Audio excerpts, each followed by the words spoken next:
Good day, good afternoon, and welcome. This is ViperAS for Viperland on episode 3? No, this is episode 4 of Grim Dawn, going through the flooded passage on my way to Burwich.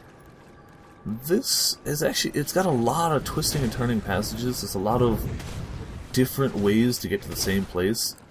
If you check your map at any time for like where you have and haven't been, you're gonna get there. All paths do lead to the exit, but there's a lot of higher roads, lower roads, roads between roads, if that makes any sense.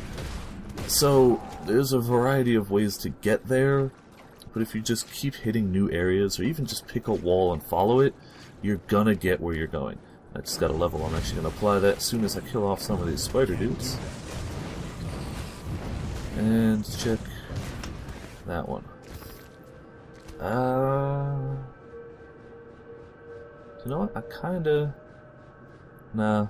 Because in the next one, it unlocks an extra ability for that and for the crow. So we're gonna go forward a bit. And we're gonna do a little physique. Let's see what we got. Can we equip? We can!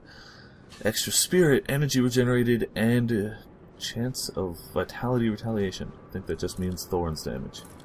And that can be in the cell area. Now we just need level 14, and we have the physique needed to have a pretty pimpin' hat at the next level. So looking forward to that one.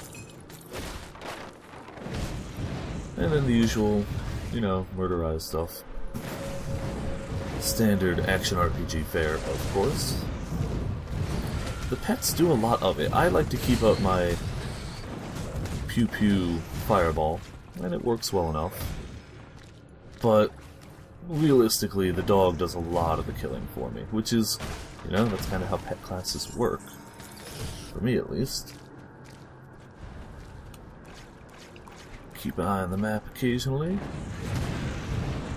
And kill off, where's the howler? There he is. 2 of them. Sometimes the howlers come several in a pack. 3 of them, it looked like. So the howlers aren't always a one-shot, kill that one howler, they're all dead. Sometimes you gotta work for it a bit. And as you'll notice, with all these caster equipments now, I can sustain this, maybe not indefinitely, but a long time. Earlier on I was getting pretty low on energy, but now it's gonna be hard-pressed for that to happen. It's also worth noting that the energy potions, what are they called? Energy potion, never mind, yeah, exactly that. Those are not nearly as common as the health potions. So I'd keep an eye on those and really only use them in emergencies. I believe you can buy them at the store, but, I don't know. I haven't been doing that corpse dust, that's a new one to me. Actually, I haven't seen that at all before. Oh, excuse me, health and health regeneration, not shabby. I, in general, always wait until there's 3 of them before applying them to something. That extra bonus is just worth it. Especially because you can only apply one thing to an item and you can't get it back. It, to me, seems a bit silly to use the basic ones.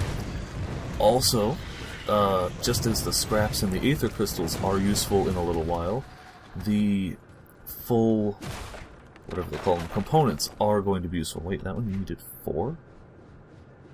Yep, scaled hide needs 4, I guess.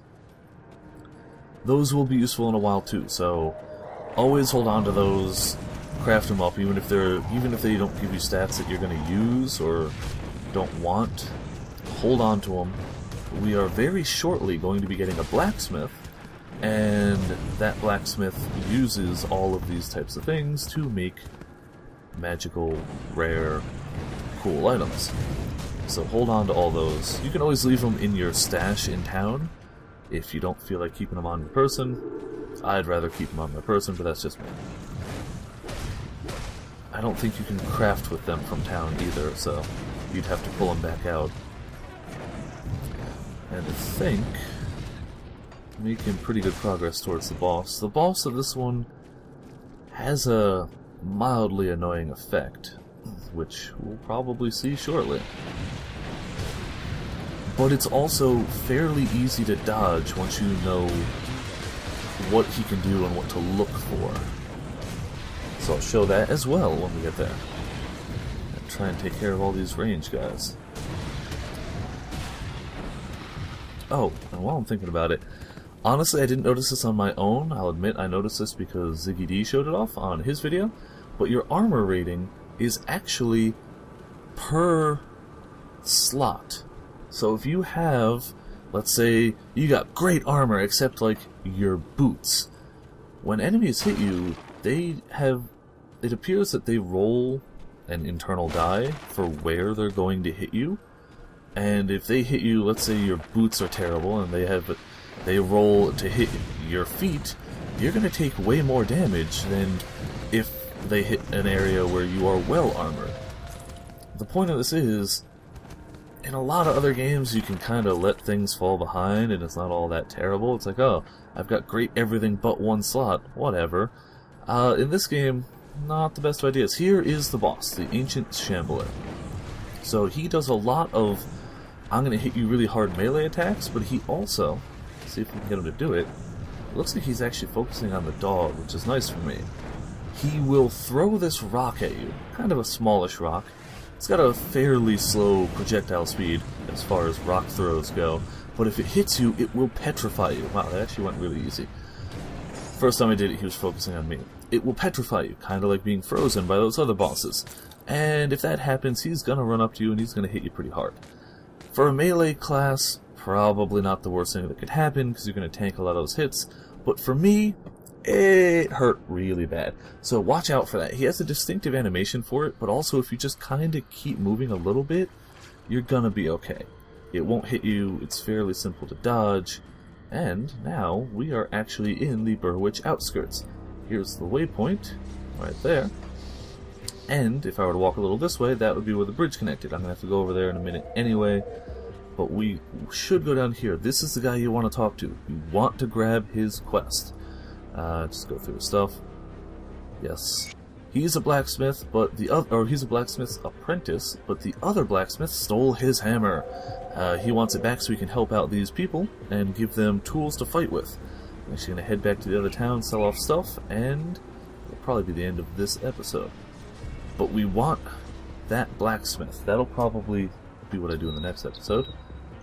We'll have an option for blacksmiths, which is pretty handy.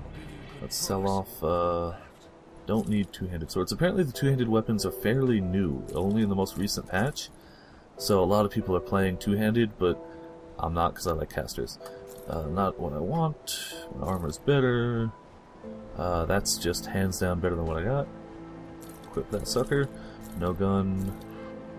Caster hat. I'm about to upgrade anyway, so I don't care. Don't care. Wardstone, keep those guys. Sell that one, keep the green one. And it's looking pretty good here to see if anything I want to... Nah, not really. Alright, so that's the end of this episode of Grim Dawn. Tune in next time where we get ourselves a blacksmith. And, I don't even know what else we're going to do. Catching up to where my other character is, actually, so it's going to start being stuff I don't know. So tune in next time for new stuff.